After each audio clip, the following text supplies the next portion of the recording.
Sold my company for $30 million and decided to celebrate with my daughter and her husband at the most expensive restaurant in the city. But when I got up to answer a phone call, the waiter whispered to me, "I think your daughter put something in your glass." I returned to the table, pretending nothing had happened, and 10 minutes later, before continuing, please subscribe to the channel and tell us where you are listening from in the comments. The afternoon sun filtered through the palm trees that lined my driveway and the coral rooftops, painting golden streaks across the windshield. I parked the Mercedes inside the gate, my briefcase resting on the passenger seat like a loyal companion. $30 million. That number resonated in my chest, a confirmation of 40 years dedicated to building something from nothing. My company, my life's work, finalized that morning, was transformed into security for the years I had left. I parked and grabbed the briefcase, the leather warm from sitting in the sun. The mansion rose before me, gleaming white stucco, purchased 5 years ago so Rose and David could live comfortably while they got established. My daughter deserved everything I could give her. That's what fathers do. "Rose! David!" I called from the foyer, my voice echoing on the marble floor. Silence reigned at first. Then I heard footsteps from upstairs, muffled voices. I moved to the foot of the stairs, a hand on the banister, ready to go up and share the news. "It has to be tonight," David's voice carried, cutting through the silence with a sharp edge. I froze, one foot on the first step. "What if he notices?" Rose answered, her voice tight and weak. "He won't notice. He trusts you." That is precisely the point. I gripped the banister hard. Suddenly, the briefcase felt heavier than it should. I backed away, my shoe whispering against the marble, and headed to the kitchen. What plan? Why tonight? Questions circled me like vultures, but I suppressed them, forcing my breathing to calm down. I brewed coffee, my hands performing familiar motions while my mind spun. The espresso machine hissed and gurgled. I touched the phone 3 times, my fingers hovering over my lawyer's contact, but I didn't press the call button. Not yet. Maybe I misunderstood. Maybe paranoia comes with sudden wealth. Everyone warned me about that. 20 minutes dragged by before footsteps sounded coming down the stairs. I put a smile on my face and turned to greet them. Rose appeared first, David's hand resting on her lower back, a gesture of possession. My daughter was wearing too much makeup for a quiet afternoon at home. David's smile was blinding, white and rehearsed. I closed the deal. I set down my coffee cup with extreme care. 30 million, can you believe it? That's it. Rose's composure stretched for a second too long. That's wonderful, Dad. Her emphasis fell on the wrong syllable. I had raised this woman. I knew her rhythm inside and out. This wasn't amazement. It was theatre. Congratulations, seriously. David stepped forward, his hand extended. He wasn't my son, even though he had called me Dad for 5 years. You must be thrilled. I figured we should celebrate. I shook his hand and counted the seconds until he let go. Together, as a family. Rose's fingers found her wedding ring, twisting it over and over. Of course, we are so proud of you. The words sounded hollow, like coins dropping into an empty well. I saw her eyes flick to David, looking for permission or instruction. I couldn't tell which. "Azure Coast," I said, testing them. "At 8 o'clock, my treat." David's expression shifted. Something predatory glimpsed behind his polished facade. Generous as always. The word generous carried a meaning he didn't grasp. Resentment. Anticipation. "You don't have to," Rose began. "He wants to, honey." David cut her off with surgical precision. "Let him celebrate. I watched them both, noticing how they positioned themselves between the stairs and me, how their eyes locked in a silent conversation. The atmosphere felt wrong, like the drop in pressure before a storm. I want my daughter there, and you too, David. I delivered the words slowly, watching for any reaction. Neither flinched. Dinner was 2 hours away. I went upstairs to get ready, passing Rose's closed bedroom door. Voices, muffled but urgent, came from inside. I moved closer, shame burning in my chest as I strained to hear.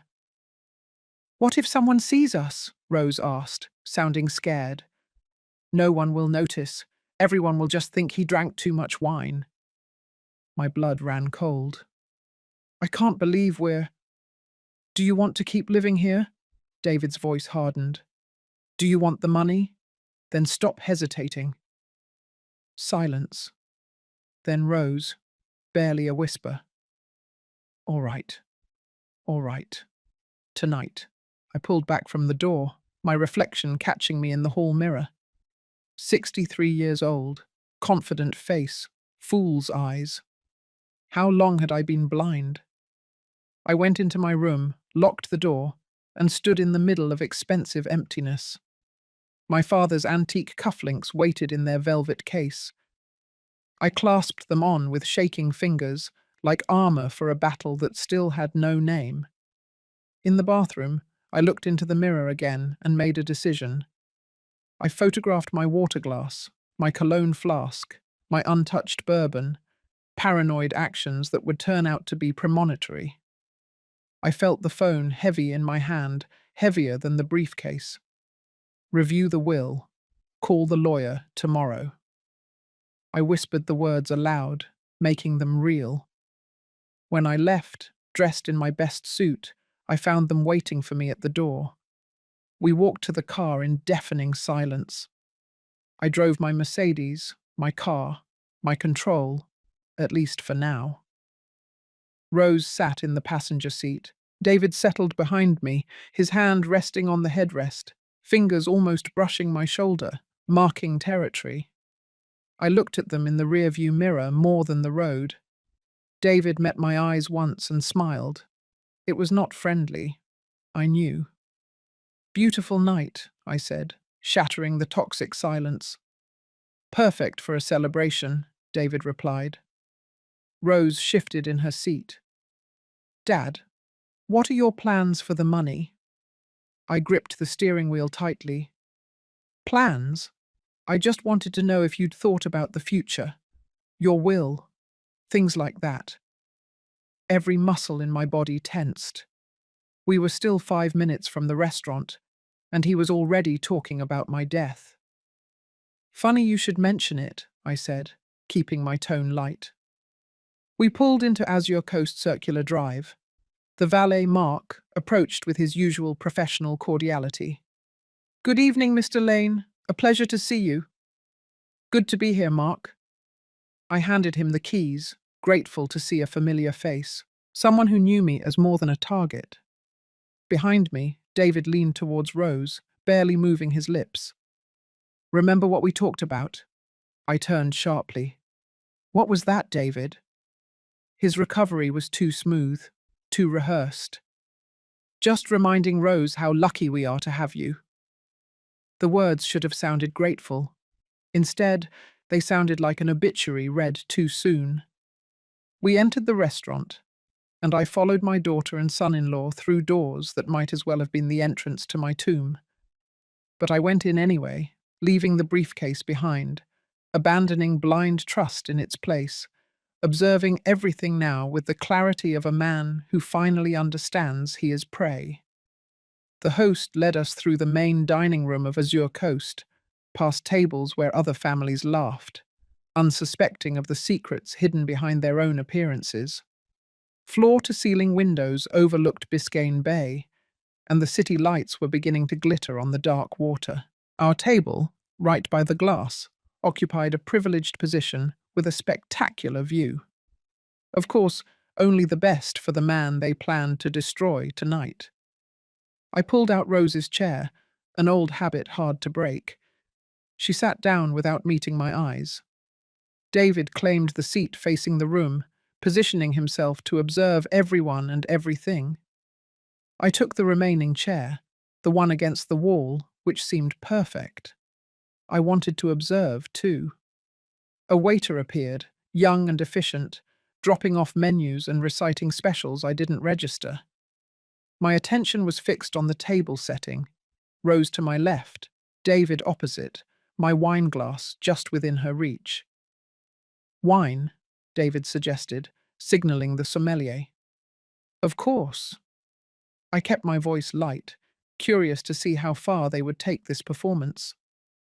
The sommelier arrived, presenting the wine list with reverence. David ordered a high-end Napa Cabernet that cost $300 a bottle. My money, your taste. I nodded approvingly, watching Rose's fingers dance on the tablecloth, tracing invisible figures. Minutes later, another waiter, older in his 40s, with an attentive look that suggested his perceptiveness, approached. His name tag read Kevin. He poured the wine with near-professional precision, filling each glass to the correct level. The deep burgundy liquid caught the candlelight, promising warmth and celebration. I watched the position of each glass, memorizing their location. A toast? David raised his glass, and the performance continued. To new chapters, Rose offered, her voice slightly strained. To family, I countered, watching them both freeze for an instant before reacting. Cheers, and glass chimed against glass. I brought the glass to my lips, but I didn't drink, setting it back down just as my cell phone vibrated in my pocket. Perfect timing, or perhaps the intervention of some force that sometimes protects the unwary. Excuse me. I pulled out the phone, glanced at the screen.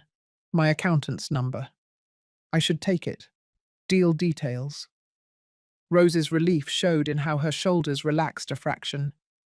David nodded, magnanimous. Of course.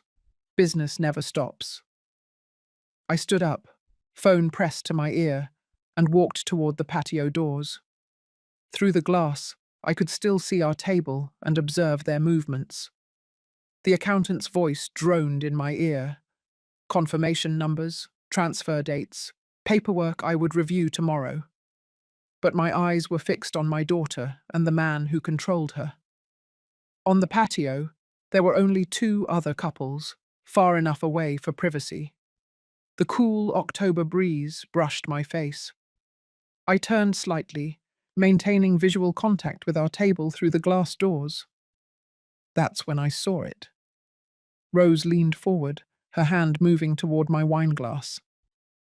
David's posture changed.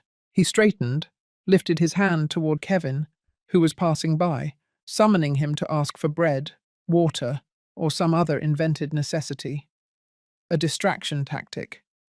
Kevin changed course, following David's signal, but Kevin's position allowed him to see the table. I saw him lower his gaze. I saw his expression shift from professional courtesy to alarm. Rose quickly withdrew her hand. Something moved between her fingers, so fast, with such practice. The wineglass remained innocent where I had left it. But even from the patio, I could see the liquid had changed. Darker, denser. My accountant asked me a question. I gave an automatic answer. While my world reorganized itself around confirmed betrayal, Kevin finished with David, walked away, but his eyes returned to my glass again and again. His movements became unsure, his professional facade cracking. I watched him debate his obligation to the customers versus his conscience. After 3 minutes that felt like hours, conscience won. I hung up just as Kevin approached the patio door. He pushed his way out, looking for me, and found me by the railing. Mr. Lane? His voice was laced with nervousness, a slight break in the composure typical of the service industry. Kevin? I read his name tag again, memorizing it. Is something wrong with the service? He glanced into the dining room, toward our table, visible through the glass. Rose and David were seemingly conversing calmly, but I noted the tension in their backs, waiting for my return. Sir, Kevin twisted the bar towel he held in his hands. I don't know how to say this. I could lose my job. But I saw your daughter put something in your wine glass while you were on the phone. A clear liquid from a small vial. Those words should have shocked me. Instead, they crystallized everything with terrible clarity. Are you sure? I asked, even though I had seen it myself. I needed confirmation that I wasn't losing my mind. Completely sure, sir. The glass on your left. The wine you haven't touched yet. His eyes pleaded with me to believe him, to act. I've worked here for 6 years. I've never seen anything like it. But I saw it clearly. I reached into my wallet, pulled out a folded $100 bill, and handed it to him. Thank you, Kevin. You may have just saved my life. His fingers closed around the money reflexively. What are you going to do? Nothing that involves you, I promise. Go back to work. Forget this conversation. He nodded, a mix of relief and worry on his face. Then he disappeared back into the dining room. I stood on the patio, the cool air sharpening my thoughts, watching through the glass as Rose compulsively checked her phone, and David's hand rested possessively on the table, claiming space, claiming control, claiming what he believed would soon be his. My daughter, my own daughter. 36 years ago, I held her minutes after she was born, promised her everything, kept every promise I made. And tonight, she tried to poison me. Not tried, she did poison me. The glass waited on the table, an innocent crystal vessel holding death. The question wasn't whether to confront them, but how to make them understand exactly what they had done, and what I would do in retaliation. I took out my phone again, and this time, I photographed the table through the glass. The camera captured the 3 glasses, documenting their positions. Evidence, though I hadn't yet decided for what purpose. I put the phone in my pocket. My reflection stared back at me from the glass door. A 63-year-old black man in an expensive suit, a successful businessman, a devoted father. That man died tonight. The person who returned to the restaurant would be something colder, harder, capable of surviving in territory I never imagined traveling. I pushed open the doors. The dining room's buzz flooded the air again. Conversations, laughter, the clinking of silverware, the everyday sounds of people who believe their families love them. 20 feet separated me from our table, from my daughter, from my poisoned wine. Every step calculated, measuring, preparing. When I reached my chair, my face reflected only a mild apology for the long call. I sat down, picked up the menu, and smiled at both of them, like a man who hadn't just witnessed his own attempted murder. Sorry. I put down the menu, touched the wine glass lightly, a brush of fingers against the stem, a simple gesture to acknowledge its presence. The issues with the deal are all sorted out. Rose sighed with relief. David's smile widened. Have we ordered anything? I asked. I'm starving. And yes, not starving for food, but for justice, for vengeance, for seeing them drink the poison they had prepared for me. I placed the napkin on my lap with an almost rehearsed ease. Business never rests. David looked up from the menu, eyes slightly narrowed. Everything all right? Better than all right. The bank transfer has processed. It's official. I lifted my wine glass, brought it close enough to smell the aroma, and then set it down without drinking. Let's order first. I want to savor this moment properly. Rose's fingers traced the stem of her glass, the poisoned glass she prepared for me. Her smile seemed borrowed from a stranger. "What's so good, Dad?" "To family," I said, raising my clean glass in a symbolic toast, but still not drinking. They raised theirs. Crystal chimed in unison. I watched them drink while mine remained untouched. Rose's eyes constantly darted toward my glass, a question brewing behind her feigned composure. Why wasn't I drinking? I looked at the menu, pretending to deliberate. The Chilean sea bass sounds perfect. David, what are you having? The steak, rare. His choice of words was aggressive, revealing. I'm not very hungry, Rose murmured. You should eat. An important night. I emphasized the last two words, watching her flinch. She knew it was important, but not how important. The breadbasket arrived. I tore off a piece and buttered it with slow, deliberate movements. Time stretched. They waited for me to drink. I waited for my opportunity. David's phone vibrated. He glanced at it, then at Rose, communicating silently. The tension in their patience was almost palpable. Excuse me, I'll be right back, I said, standing up. I'll come too.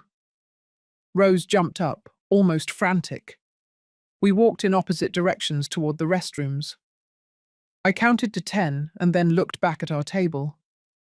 David had his phone in his hand, head bowed, thumbs moving rapidly across the screen.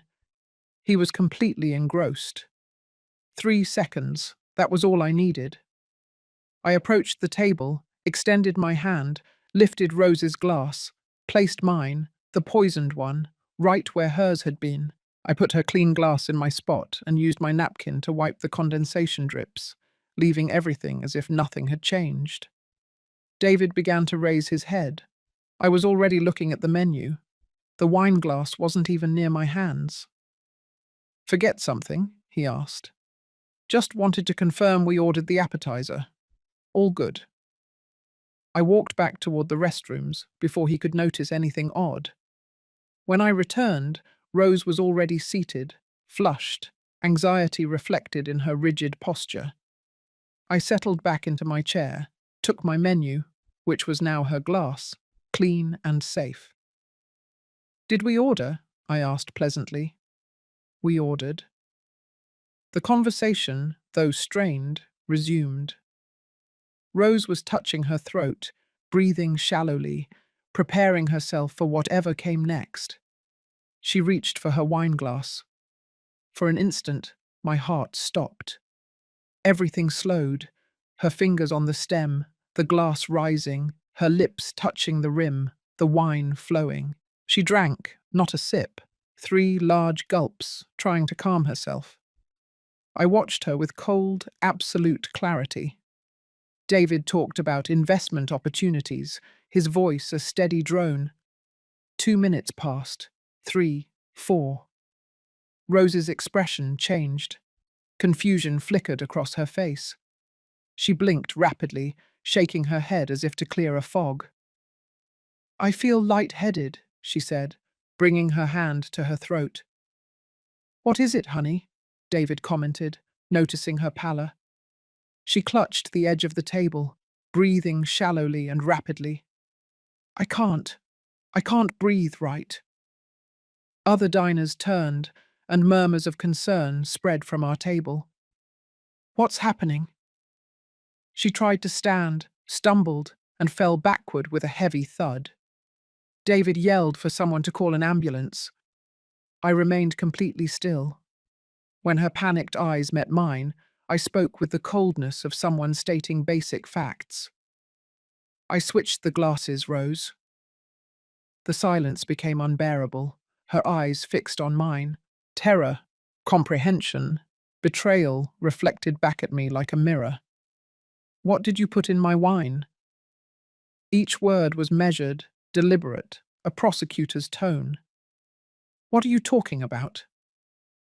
David's face went from confusion to rage to disbelief. I didn't look at him, only at her. Ask your wife what she meant to tell me she put in the glass. Rose sobbed, a broken sound.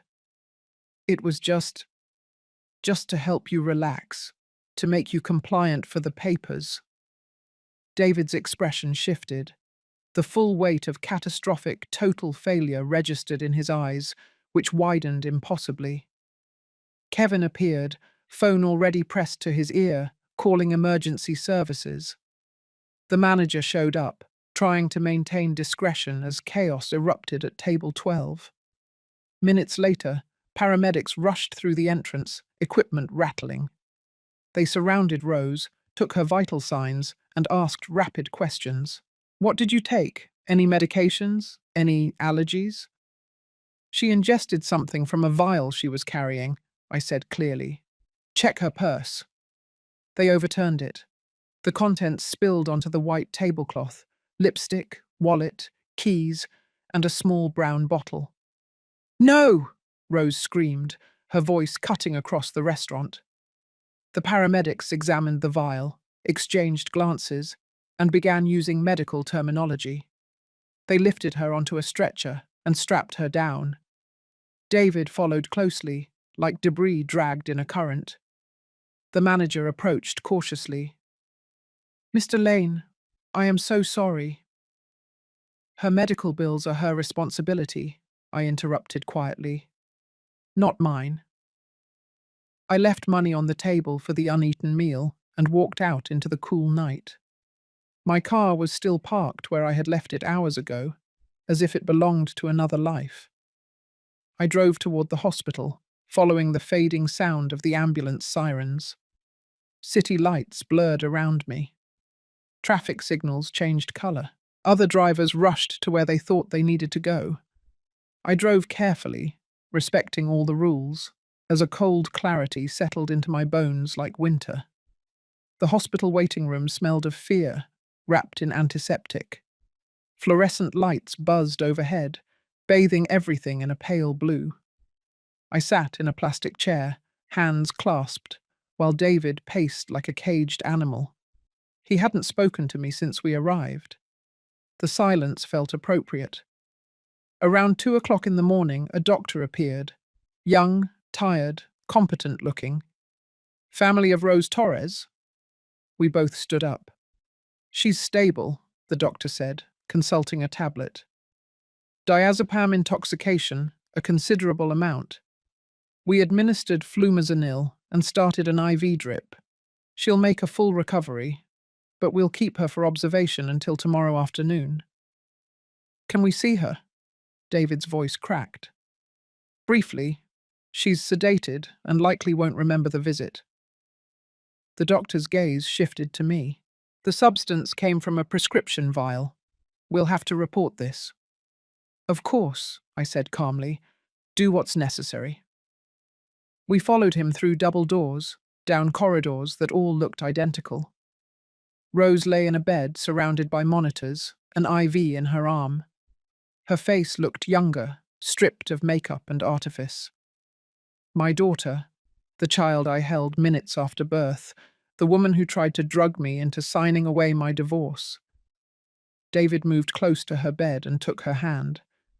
I remained by the door, an observer, not a participant. After 5 minutes, I left.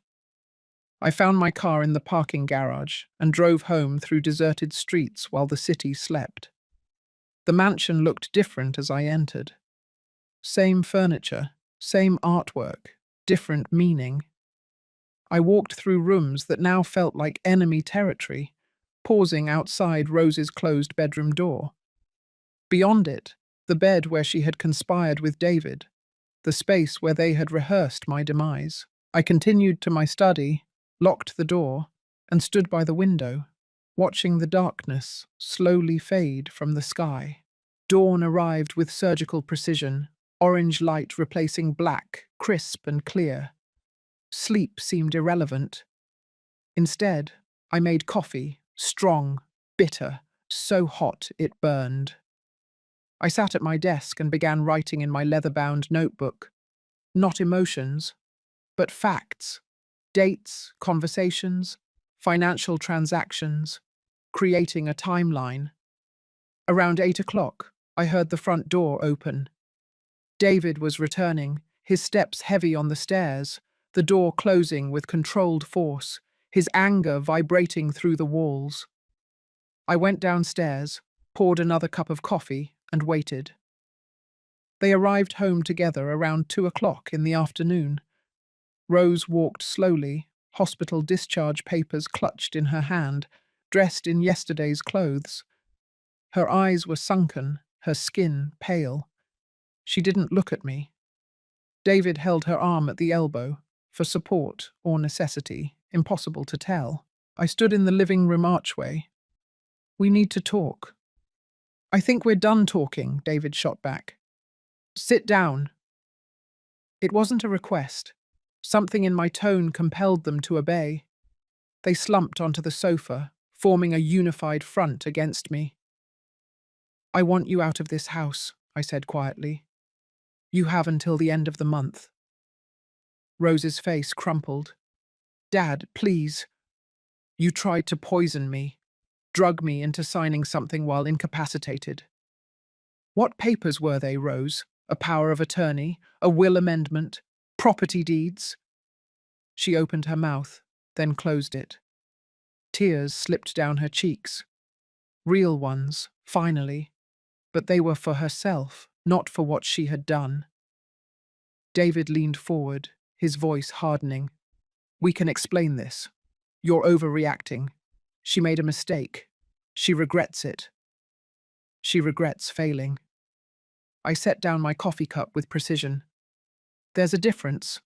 You deliberately switched the glasses. His accusation hung in the air.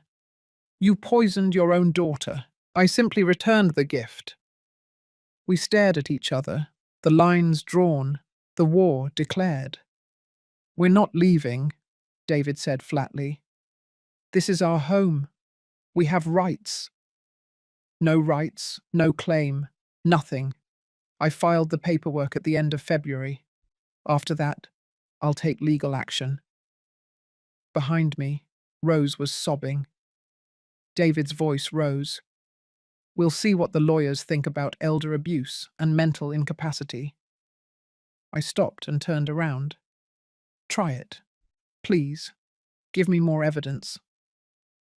He snapped his mouth shut. I spent the next 3 days observing them like specimens under glass. They kept to Rose's room, voices rising and falling behind closed doors. I positioned myself near the air vents, near the doors, wherever sound travelled. Old house, thin walls, secrets that leaked. On Thursday morning, I heard David on the phone. Competency evaluation, financial manipulation by the daughter. She deliberately poisoned him. Yes, I can document his erratic behavior. They were building their narrative, painting me as the villain, them as a concerned family, protecting an old man from himself. I documented everything, noting snippets of conversation, marking dates and times, photographing the financial records I obtained, the bank statements that showed transfers of money from my accounts to theirs.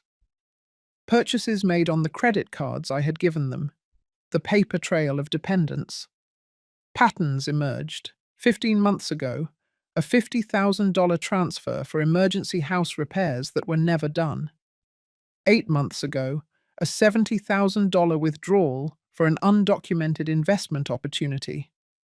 3 months ago, David suddenly had a new car, in his name, paid for in cash. My money, their lifestyle, my trust, their exploitation. On February 20th, sitting in my study, I called the law firm of Ryan Blackwood, the lawyer my banker recommended for complex family matters.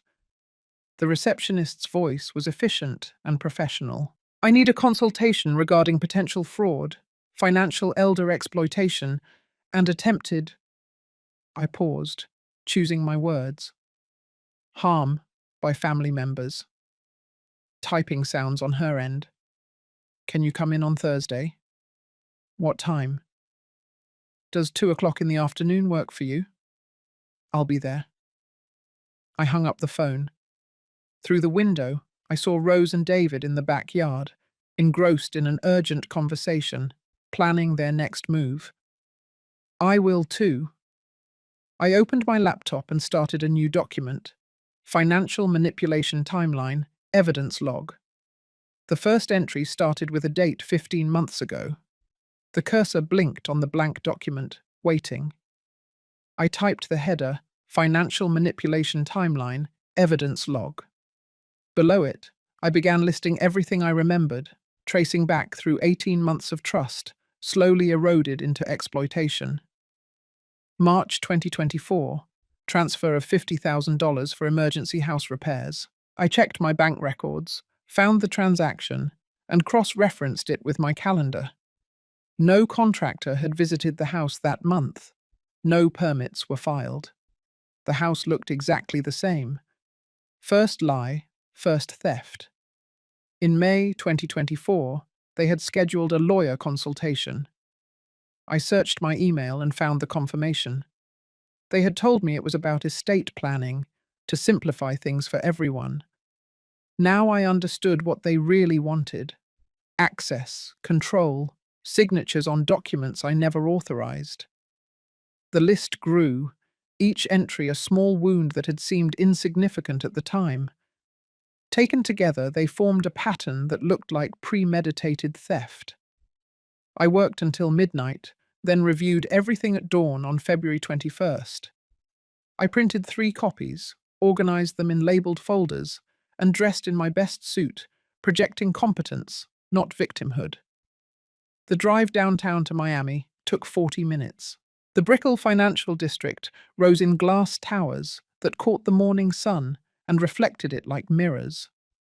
I parked in the underground garage, took the elevator to the 24th floor, and carried my folder like evidence, which it was. Ryan Blackwood's office occupied a corner with views of Biscayne Bay. The receptionist, professional and efficient, led me to a conference room where the city spread out below me like a map of territory to be defended. Ryan entered promptly at 2 o'clock, 40s, impeccable suit, a gaze that evaluated without judging. We shook hands. I liked that he didn't waste time on unnecessary formalities. I opened the folder and slid the documents across the polished wood. Everything I can document: timeline, hospital medical records, testimony. He read, without interruption, asking incisive questions and taking notes with a fountain pen that deliberately scratched the notepad. Florida Statute 825, he finally said. Exploitation of an elderly person. It covers attempts to gain control of assets through coercion, manipulation, or incapacitation. He reviewed my file. This shows a clear pattern. The restaurant incident, the attempt to drug the person. That is a felony, but we need more documentation of their current behavior. What kind of documentation? Their current actions. Conversation where they discuss strategies. Attempts at manipulation. You mentioned they still live in your house. I nodded, and he continued. I'm going to recommend a private investigator, Serafina Chen. She's an ex-police detective specializing in elder fraud cases. She can set up surveillance and document everything legally. He wrote a name and number on his card and slid it across. Call her. Get proof of what they're doing now, not just what happened before. Then we talk about protective trusts, restraining orders, and a potential civil lawsuit. I left with a feeling I hadn't felt in weeks: validation. This wasn't paranoia. This was legitimate protection. 4 days of close observation followed. I wrote everything down. Their whispered conversations that stopped when I entered rooms. The way they watched me, like predators stalking an injured prey. David's hand was always on Rose's shoulder, control disguised as affection. On Monday morning, February 25th, I drove to Pinewood. Serafina Chen's office was in a modest building, professional degrees on the walls, no wasted space. She looked to be in her late 30s, with a penetrating gaze and a direct manner. Ryan sent your file, she said after I explained. Restaurant intoxication, financial exploitation, prolonged cohabitation with hostile people. You want surveillance?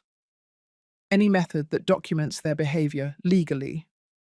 Cameras in the common areas of your own home, legal. Living room, kitchen, hallways, audio and video. Cloud backup, access from your phone.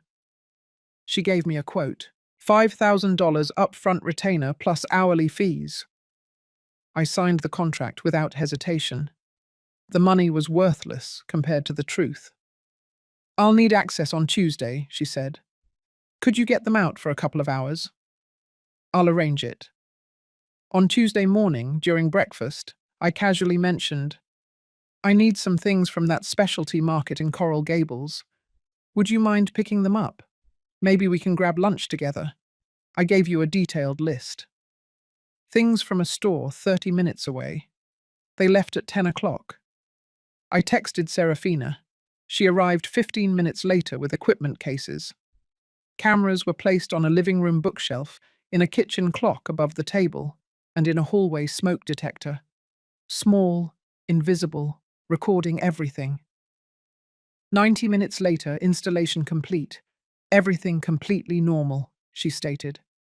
Don't let them know you're watching. The best evidence comes when they feel safe. That night, I sat in my study with headphones on, watching the day's recording sayings. Their return from the errand, the conversation in the kitchen as they unpacked groceries.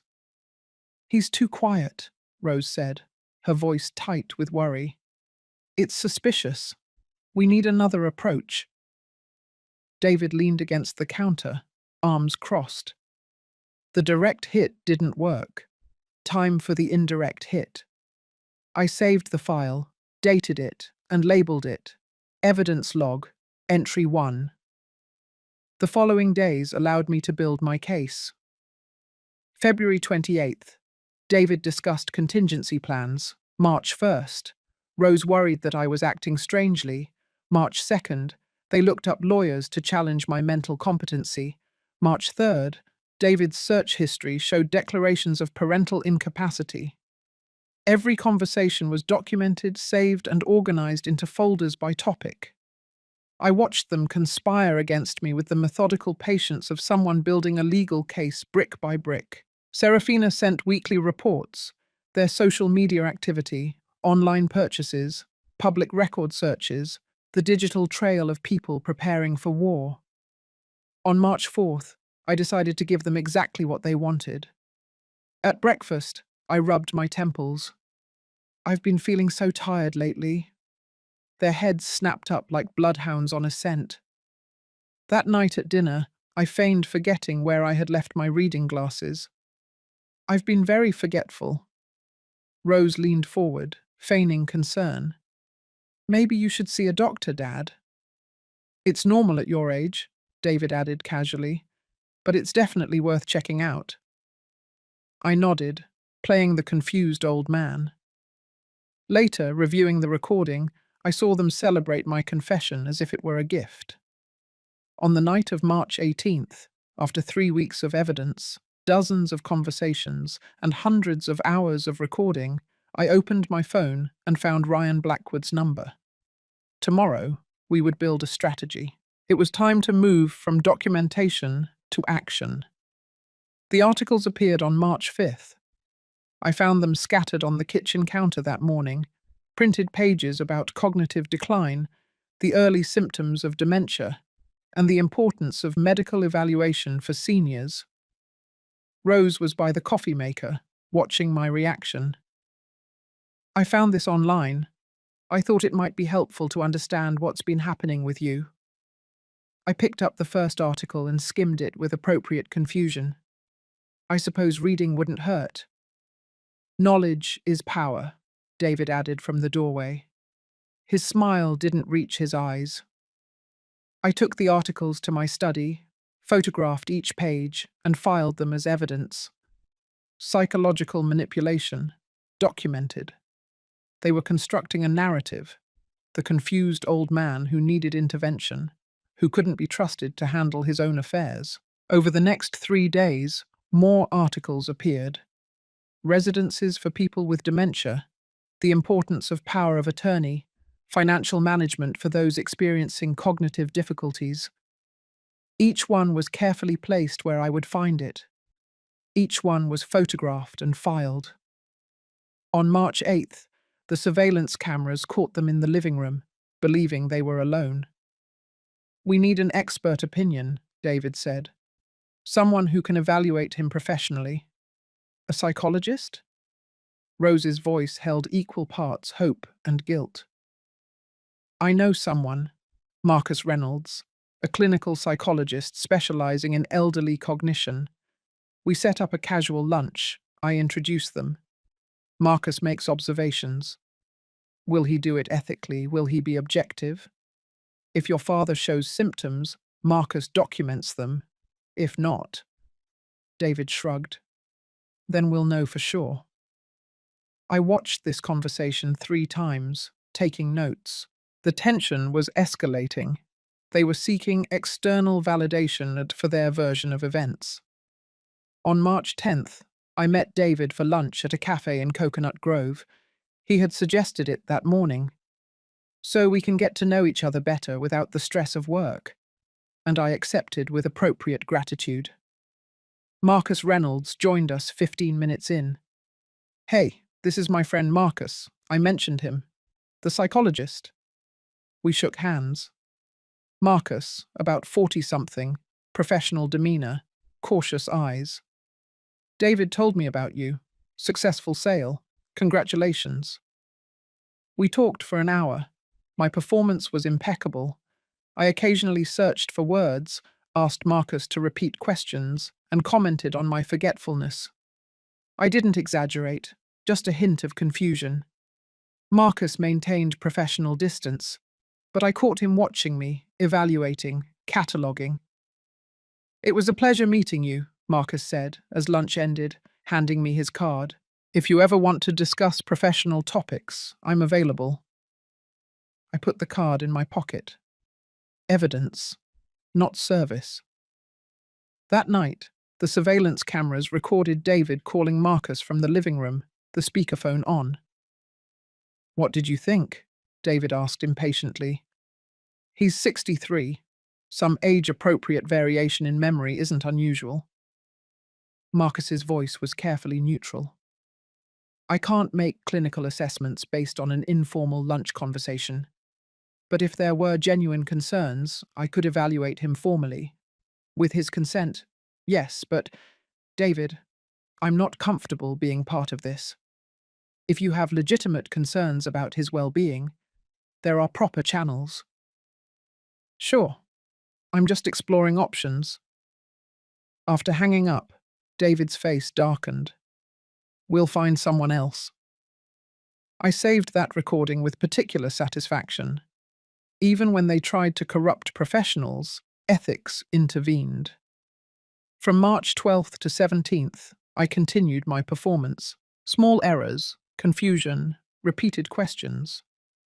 On the 15th, at breakfast, I asked Rose about the plans we had discussed the night before, feigning forgetfulness. Her eyes lit up with excitement, barely concealed. The surveillance cameras recorded everything.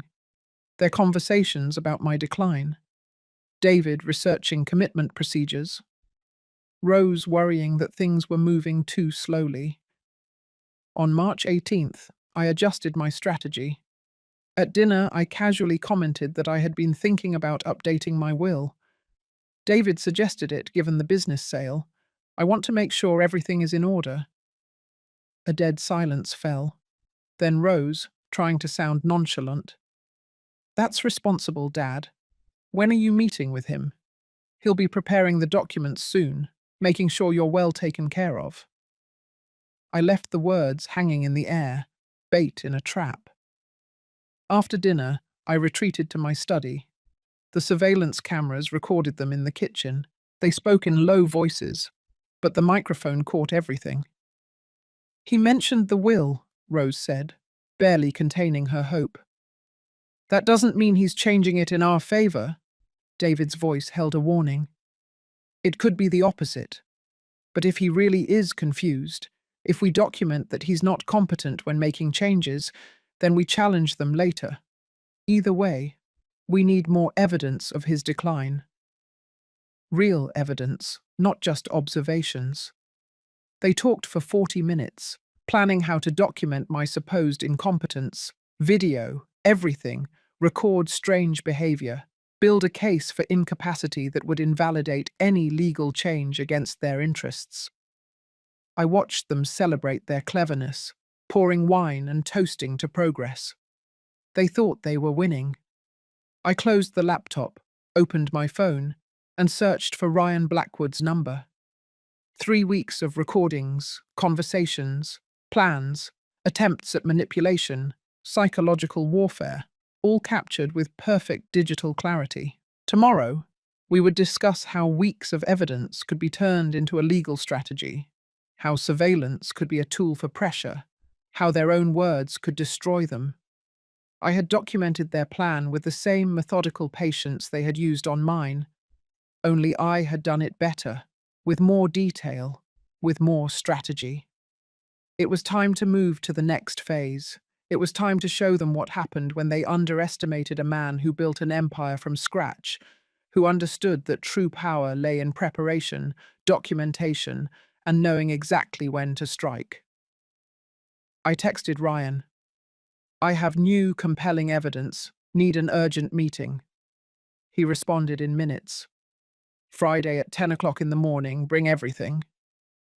I hung up the phone. Through the study window, the moonlight painted the lawn silver. In the house around me, they slept soundly, believing they were the architects of my ruin. They had no idea they were building their own. The morning light streamed through the study windows.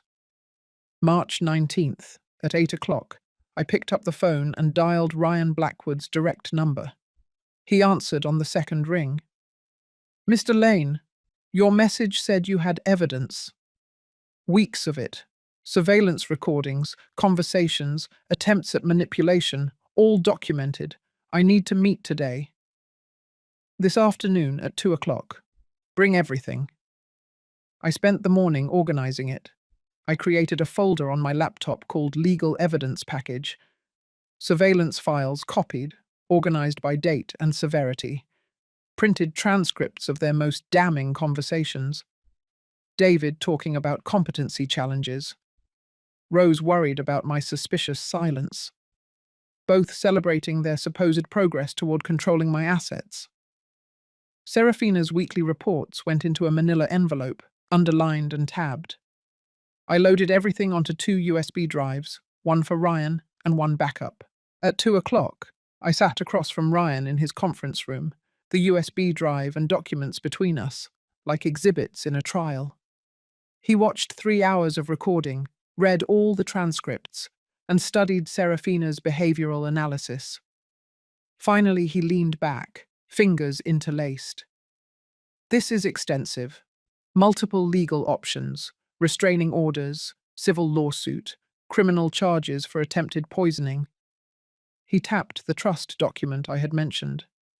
But first, we protect your assets. Irrevocable living trust. How does that work? Assets are transferred to the trust.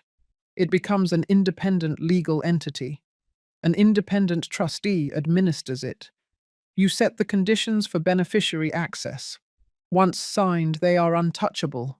Not even you can modify them. He pulled out a notepad and began sketching the structure. We'll make it bulletproof. They won't be able to access it through lawsuits, manipulate the administrators, or effectively challenge it. How long would it take? A week if we act now. You'll transfer the majority of your assets. Keep enough liquidity for personal use. We'll establish strict conditions for Rose's eventual access. What conditions? Ryan smiled, a sharp, professional grin. Whatever you want. Age requirements, financial independence, absence of pending lawsuits. In short, any measure that ensures she cannot access the money through coercion or fraud. Over the next 5 days, we built an impenetrable fortress around my wealth. March 20th. Trust structure designed. $25 million transferred to the trust. $5 million kept liquid for my use. Rose could access it at age 45, 9 years from now, if she demonstrated 5 years of financial independence and had no civil or criminal cases against her for financial reasons. On March 23rd, a meeting with Florida Fiduciary Services. 2 fiduciary officers, professional and impartial, explained their role. They would follow this document to the letter. No family pressure, no manipulation, no exceptions. March 24th. Final signing. Ryan's conference room again, but this time with a notary and fiduciary officers present. The documents lay across the table like a treaty ending a war. I signed each page, initialed and dated. The notary officially sealed each signature. "Your assets are protected," Ryan said as I put the copies in a leather folder. "She cannot manipulate, coerce, or sue you for them. The trust is irrevocable. Case closed." I drove home with a feeling I hadn't felt since February. Power, control, security. At home, life continued its strange theatre. They still knew nothing of the trust. The surveillance cameras recorded their casual conversations about the inheritance, their certainty that eventually my money would be theirs. March 28th. Breakfast. "Buttered toast," Rose mentioned, "when we inherit, as if it were inevitable." That night, David's laptop search history, how to challenge a will in Florida. I decided to tell them on April 1st, an auspicious date for plans to unravel. On March 31st, I texted both of them. "Family meeting tomorrow, 10 o'clock in the morning, in the living room, important." Ryan had advised doing it in public or with witnesses. They could become aggressive. "My house," I replied. "My rules." The cameras would record everything. April 1st arrived, a clear, bright day. I set up my laptop connected to the television with the surveillance footage ready. At 10 o'clock, they entered the living room, a palpable, nervous energy in the air. I stood. They sat. The sofa was lower than I was, establishing a hierarchy. "I have made decisions about my estate. I filed the trust document. I have created an irrevocable living trust." Their attention sharpened. I explained systematically. $25 million transferred, independent trustee, conditions of access, minimum age 45, financial independence, no pending lawsuits. I watched their faces register comprehension. "What?" Rose's voice cracked. "Are you cutting me out?" "I am protecting my assets from manipulation." David leaped up from the sofa. "All this over the restaurant? A mistake, and you—" "A mistake." I picked up the remote and hit play. Their voices filled the room, surveillance footage, them talking about my competency issues, planning to document my decline, celebrating their progress toward the inheritance. "You spied on us," Rose cried now. "Your own daughter." I protected myself from those who tried to drug me into signing legal documents. "We're going to sue." David stepped forward, poorly disguising his aggression. "We're going to challenge this." "You can't. It's irrevocable. It's done. Legally bulletproof." I looked him in the eyes without blinking. "Try to challenge it. Don't waste your money on lawyers. We've lived here for 5 years. We have rights." "You have no rights to my money. You never did." David stormed out. Rose followed, sobbing. I went back to my study, reviewed the camera recording of the confrontation I had just captured, saved it with the date and time and a label. Evidence of reaction. The rage confirmed their guilt. The following week, the house became a battlefield. Doors slamming, hostile silence, calls to lawyers were overheard, all saying the same thing. The trust was solid, unshakable. On April 7th, Rose attempted reconciliation. She knocked on my study door. tears welling up. Dad, we can fix this. I'm your daughter. My daughter would never have tried to poison me. It was a mistake. Please leave my study. She left. I sat alone staring at the wall, knowing what came next. The trust protected my money. Now I needed to reclaim my house. I opened my notebook and wrote 4 words. Get them out of the house. That same night, I called a real estate agent, Catherine Wells, recommended by my banker for her discretion and speed. I want to sell my house. When can we list it? I can see it tomorrow morning. If it's as you describe, we could list it this weekend. April 8th, she arrived with a tape measure and a professional appraisal. I walked through the rooms where my daughter and son-in-law still lived, evaluating the market value of the house they were borrowing. A lovely property. I can list it for $7 million. This market moves fast, but the property must be vacant for showings. It will be. The listing went live on April 10th. First showings scheduled for April 12th. I notified Rose and David via text message. Showings Friday.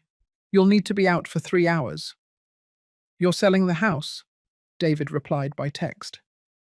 Yes. There was no response. They left on Friday morning, and when they returned, they found business cards from potential buyers on the kitchen counter.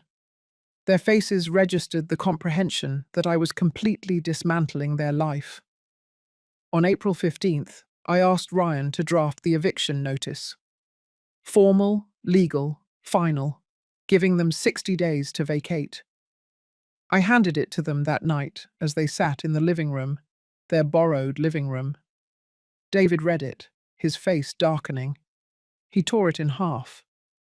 You can't evict us. This is our home. Read the notice. Challenge it all you want.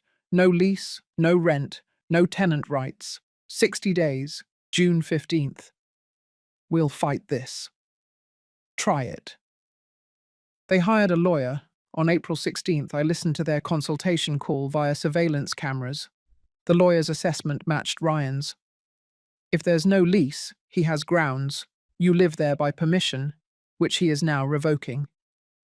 Ryan filed the eviction lawsuit on April 20th. The court date was set for May 3rd, 3 weeks away. Meanwhile, I rented an apartment downtown. Month-to-month lease, oceanfront, quiet. A clean place, no grudges. I moved out on April 28th. The house became hostile territory. I stayed mostly at the apartment, returning only for necessities. On each visit, the surveillance cameras captured their desperation. Rose crying, David raging, both calling lawyers who had no solutions. May 10th arrived. Miami-Dade Courthouse, 3rd floor, eviction trial. Ryan and I sat at the plaintiff's table. Across the aisle, Rose, David, and their lawyer, young and overmatched, aware he had no case. Judge Miller took the bench, a man in his 50s, serious-looking, experienced in seeing people try to evade consequences. Their lawyer stood. Your Honor, my clients have lived in this property for 5 years. Under what agreement? Judge Miller interrupted. His family. The plaintiff is Ms. Torres's father. That is not a lease agreement. Do they pay rent? No. Do they have a written lease? No, Your Honor. Then they are guests without a contract. Mr. Lane has given appropriate 60-day notice. He looked at Ryan. Yes, Your Honor, served on April 15th. They have until June 15th to vacate. Judge Miller reviewed the documents. I see no legal impediment to this eviction. The plaintiff is the owner of the property. The defendants have no lease or rental agreement. Notice was proper. He looked at Rose and David. You have until June 15th. After that date, law enforcement can intervene. Motion granted. The gavel cracked. Final decision. In the hallway, David confronted me, his voice low and menacing. You'll regret this. You're destroying your own family. I am removing those who poisoned me. We'll make you pay. With what money? I walked away, leaving him sputtering in the hallway. The next 5 weeks were a tense standoff. I stayed at the apartment. They remained in the house, packing slowly, desperately searching for rental properties they couldn't afford without my help. The surveillance cameras recorded endless arguments, Rose breaking down, David's fury at their complete defeat. On June 14th, I received confirmation. The buyer of the house had completed the inspection, and the sale was approved for closing in August, pending possession handover. June 15th was moving day. I arrived at the house at noon. A large moving truck was in the driveway, loading furniture. Rose, eyes red, face haggard, gave instructions to the movers. David loaded boxes, his jerky movements reflecting contained fury. They didn't even greet me. I stood on the lawn, watching them load their possessions, everything I had bought for them, everything they had accumulated during 5 years of living off my generosity. The truck pulled away at 4 o'clock. They drove off in David's car without looking back. I entered the empty house, the echo of footsteps ringing on the hardwood floor. No furniture, no trace of them, no trace of poison in the air. Room by room, I walked through the reclaimed space, marks on the walls where pictures once hung, indentations in the carpet where furniture had been. The house felt like an empty shell, contaminated by what had happened inside. But finally, blissfully empty. My phone vibrated. Ryan, eviction completed. Ready to talk civil lawsuit? I stood in the center of the living room, my living room, looking around at the emptiness. Selling the house would erase their presence completely. But first, one more legal action, one final blow. I texted back, "Yes, let's schedule a meeting for Monday. It's time for this to be definitive." I wrote my reply to Ryan. "Yes, let's schedule the meeting for Monday." It was time for this to be permanently on the record. The empty living room surrounded me, no furniture, just the hardwood floor and the echo. I sat down, my back against the wall, laptop resting on my knees, and opened the evidence folders one last time. Months of documentation, surveillance recordings ordered by date, hospital medical records, Kevin's statement, Serafina's reports. Every conversation, every attempt at manipulation, every proof that what happened to me was not paranoia, but premeditated exploitation. I created a final chronological document, printed everything, and organized it into a tabbed, expanding folder. Each item told part of the story. Taken together, they were undeniable. On Monday morning, June 16th, I met Ryan in his office. He spread the evidence across the conference table as if it were an indictment. Civil lawsuit under Florida Statute 825.103, Ryan said, taking notes. Elder exploitation, financial manipulation, attempted battery by drugging, coercion, aggravated emotional distress, fraud, conspiracy, seeking $500,000 in damages plus costs. This isn't about money, I said. I know. It's about public record, documenting what they did. He looked up from his notes. You want consequences? Exactly. We filed the complaint on June 17th. Rose and David received the court notification in their new apartment, a small 2-bedroom unit in a neighborhood far removed from the luxury of Coral Gables. The process server reported they had barely unpacked. Their lawyer contacted Ryan a few days later, his voice tight on the speakerphone. My clients can't afford this. They're already ruined. They should have considered that before attempting to drug and defraud their benefactor, Ryan replied coldly. Discovery began. Ryan requested their financial records. Bank statements revealed the truth. No savings, living paycheck to paycheck on credit cards, drowning in debt created by their life expectations. On June 28th, The settlement offer arrived. I met Ryan in his office to review it. $50,000 payment plan, private admission of guilt, no trial. It's reasonable, Ryan said cautiously. They clearly can't pay the full judgment, but the settlement would be confidential, no public record. I slid the papers back across his desk. No, I want this to be public. I want it on the court records forever. Trial is risky. The judge could award less compensation. I don't care about the money. I care about the record. I looked him in the eyes. They tried to destroy me. I want official record that they were wrong and I was right. Ryan nodded slowly. Then we go to trial. July became the month of preparation. Kevin confirmed he would testify. The hospital doctor provided an expert affidavit. Serafina prepared the surveillance evidence for court presentation. I gave a deposition, hours of questions answered under oath, laying the factual foundation. July 25th, preliminary hearing. The judge set the trial date for July 28th. That Monday morning dawned clear and hot. I dressed in my best suit and arrived early at the Miami-Dade County Courthouse. Judge Catherine Morrison presided. She was in her 50s, known for her impartiality and strong ruling spells. Ryan had recommended a bench trial instead of a jury trial. Judges understand elder law better than average citizens, he explained. Opening statements. Ryan presented the timeline and evidence summary with meticulous precision. Their lawyer, young and out of his depth, argued that a family misunderstanding had been exaggerated. Kevin testified first. He described the restaurant incident with full conviction. I saw Ms. Torres pour something from a small vial into Mr. Lane's wine glass while he was away from the table. Clear liquid, deliberate action. Their lawyer attempted cross-examination. Could you have been mistaken? No. I know what I saw. I couldn't keep quiet. The hospital doctor explained the diazepam analysis results, dosage, dangers.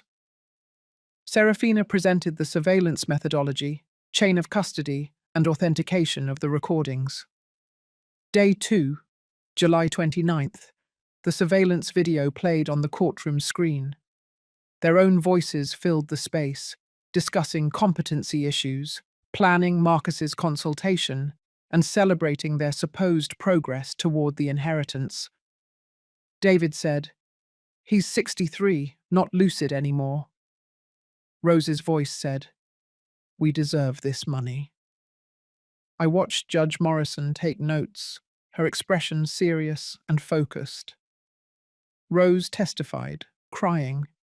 She admitted to the restaurant incident, but claimed she only wanted him to listen to her about important papers. David testified, defensive and hostile. He blamed me for overreacting to a family conflict. Then it was my turn. The witness stand felt solemn, formal, everyone watching me. I stated my name, my age, and my relationship to the defendants. I answered Ryan's questions calmly and precisely. Restaurant, surveillance, trust creation, eviction. I presented the evidence one by one. Cross-examination became aggressive. "Aren't you being vengeful, Mr. Lane?" "I'm seeking accountability. There's a difference." Judge Morrison asked her own question.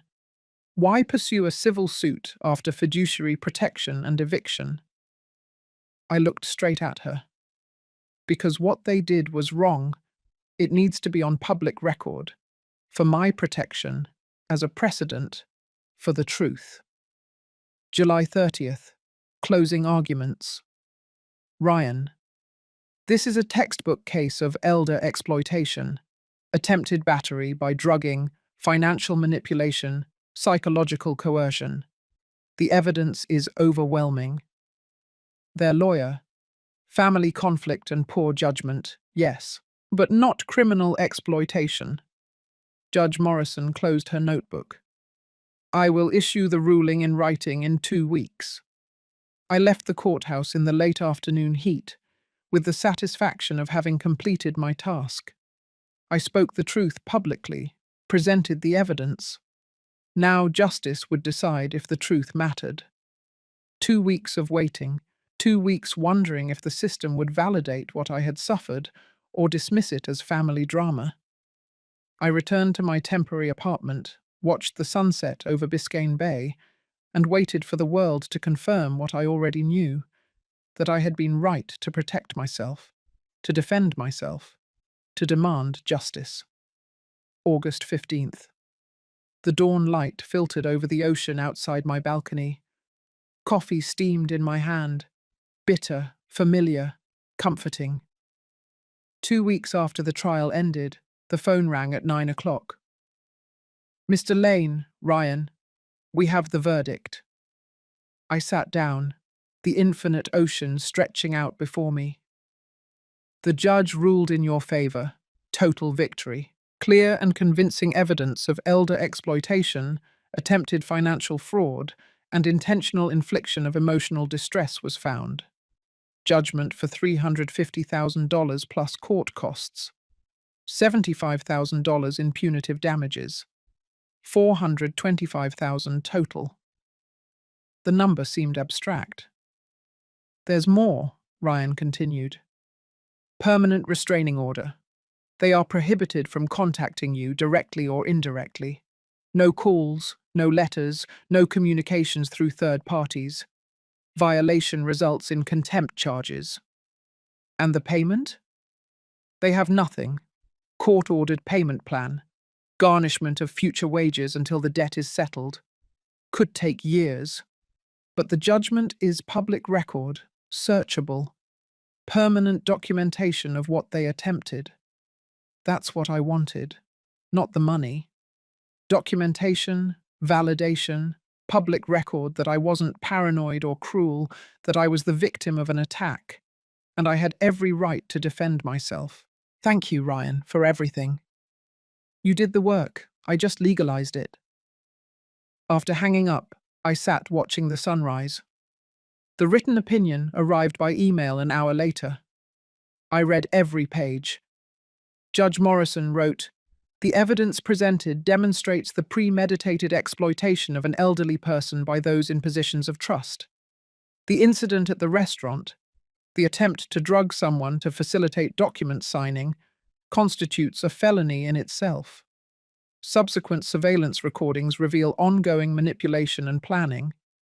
This court finds the defendant's actions reprehensible and deserving of the maximum civil sanctions." Reprehensible.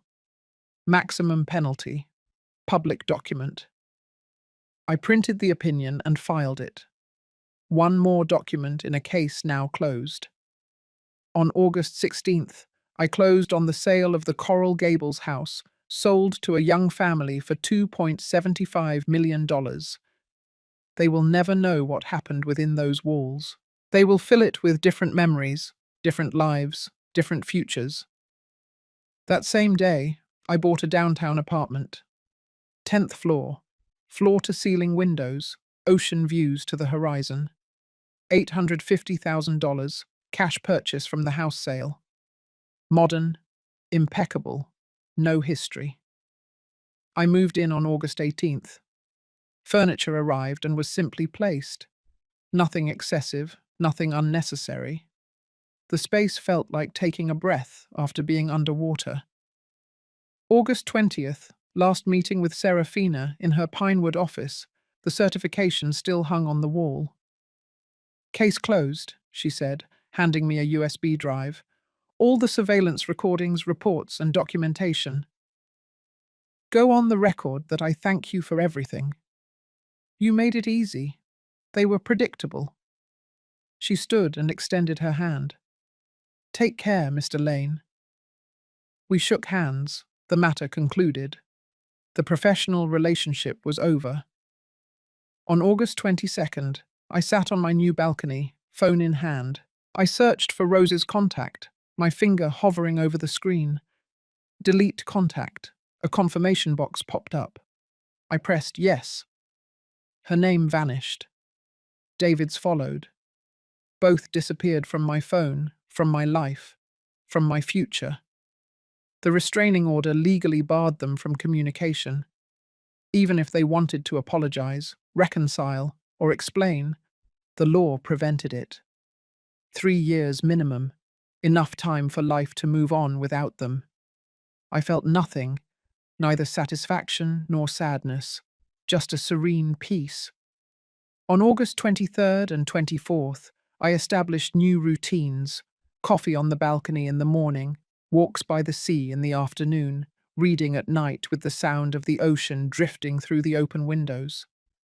I called old friends I had neglected during the chaos, made lunch plans, reconnected, and rebuilt my social life outside of surveillance and legal battles.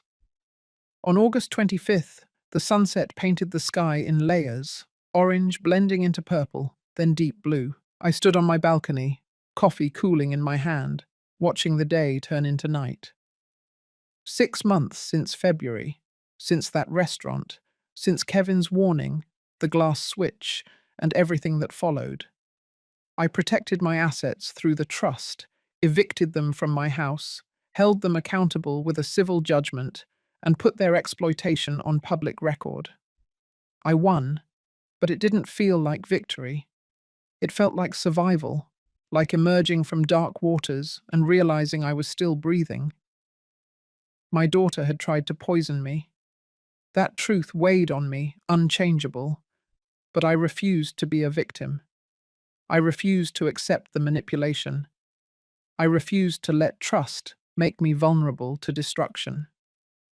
The ocean stretched infinitely, the horizon line crisp and defined. Somewhere in the city behind me, Rose and David lived with the consequences, a court debt that would follow them for years, a public record that affected their job applications and background checks, a restraining order that prevented them from spinning their story or seeking reconciliation on their own terms. I didn't hate them. Hate required energy, attention, emotional dedication, all that I had dedicated to documentation, preparation, and legal battles. Now I only had peace. The sun touched the horizon, the colors deepened, and the city lights began to twinkle behind me. My coffee was cold, but I didn't move to refill it. I simply stood there, watching the cycle of nature continue, oblivious to human drama. I built an empire from nothing, sold it for $30 million, protected $25 million through an unshakable trust, lost a daughter, but saved myself. I found justice in the courts and peace in separation. Some stories end with family reunions, forgiveness, and healing. This one ended with distance, documentation, and the relief of being safe. The sun disappeared behind the ocean, darkness settling around me. I finished my cold coffee, left the cup on the balcony railing, and watched the stars appear. Tomorrow, I would call my former partner about that consulting opportunity. Next week, I would have lunch with friends. Eventually, I would date, travel, and fill my days with something other than litigation.